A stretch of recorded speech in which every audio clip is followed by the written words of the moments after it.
Bonjour. Dans cette vidéo, nous allons voir comment aider votre enfant à avoir une plus grande confiance en lui et à développer l'amour qu'il a pour lui-même et la façon dont il se voit, la façon dont il se perçoit. Votre enfant va se baser un peu comme vous, comme une référence. Vous serez un peu une référence. Vous êtes en tant que parent une référence pour votre enfant. La façon dont vous allez le voir aura une grande influence sur lui, la façon dont il va lui-même se percevoir. Donc vous avez une grande marge de manœuvre et un rôle à jouer sur la confiance qu'il aura en lui. Alors comment faire? Déjà en utilisant un vocabulaire encourageant, en lui disant qu'il est magnifique, que vous êtes fier de lui, qu'il est merveilleux, l'inciter par des encouragements, le féliciter souvent lorsqu'il a fait quelque chose de bien. Vous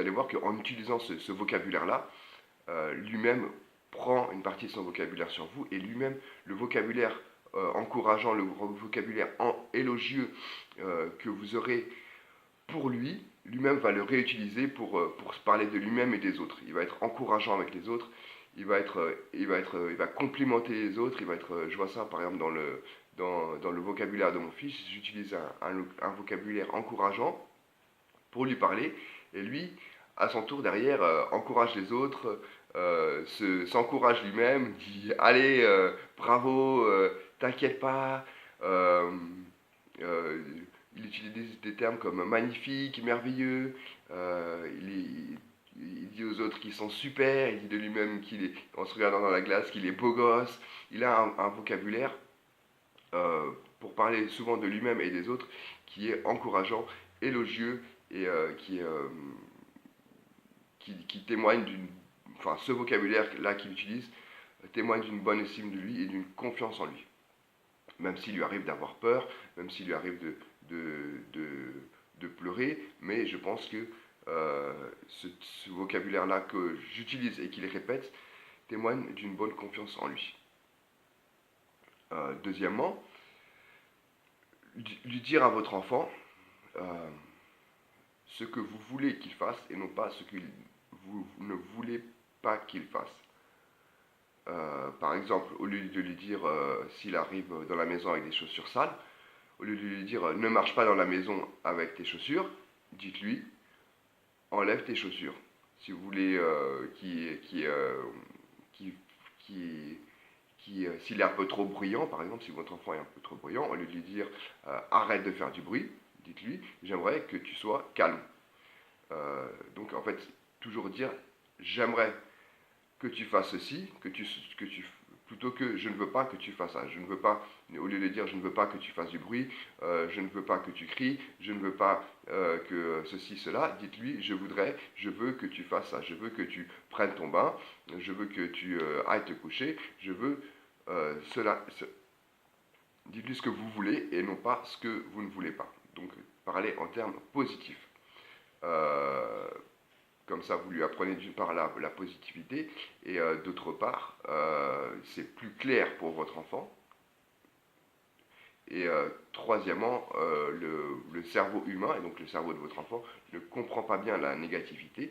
Et donc, ce que vous direz aura plus d'impact quand vous dites le cerveau humain comprend mieux. En fait, ce que vous dites aura plus d'impact quand vous dites soit enlève tes chaussures plutôt que je ne veux pas te voir dans la maison avec tes chaussures.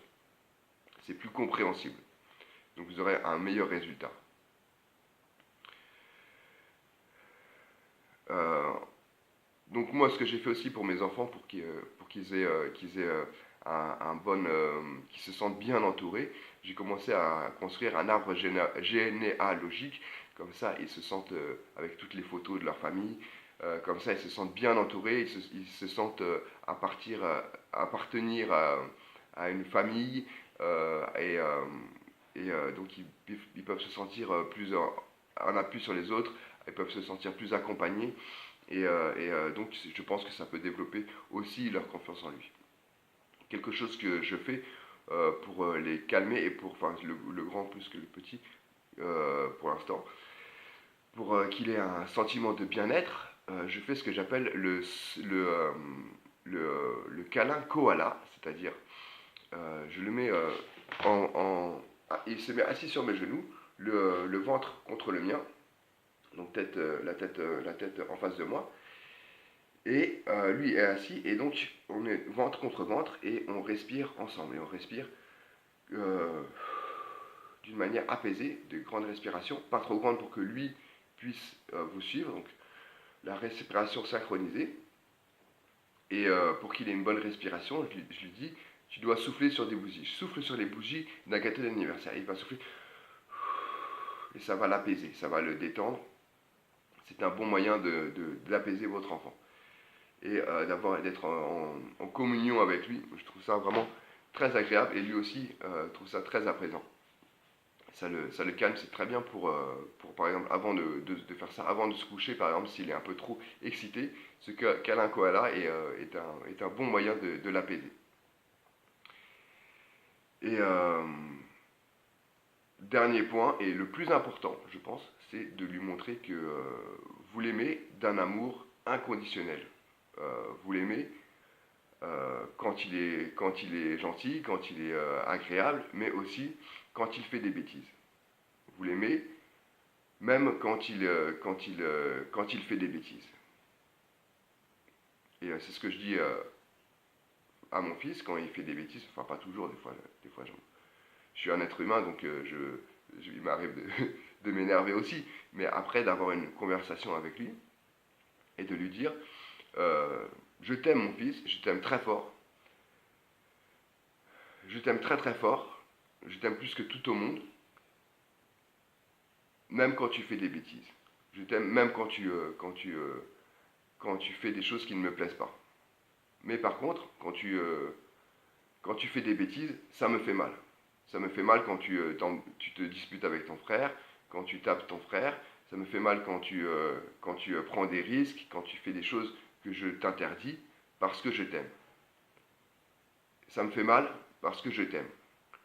Et je ne veux pas que tu fasses ça parce que quand tu fais ces bêtises-là, quand tu prends des risques, tu, quand tu fais des bêtises, ça me fait du mal à moi. Et en tout cas, moi, quand j'en ai parlé à mon fils, et mon fils avait l'air de bien comprendre ce que je lui disais, et il s'est excusé, et cette conversation-là a eu beaucoup plus d'impact, je pense, qu'une engueulade. Quand j'ai ce genre de conversation avec lui, il comprend beaucoup mieux cette conversation-là. Cette conversation-là a beaucoup plus d'impact que juste crier sur lui.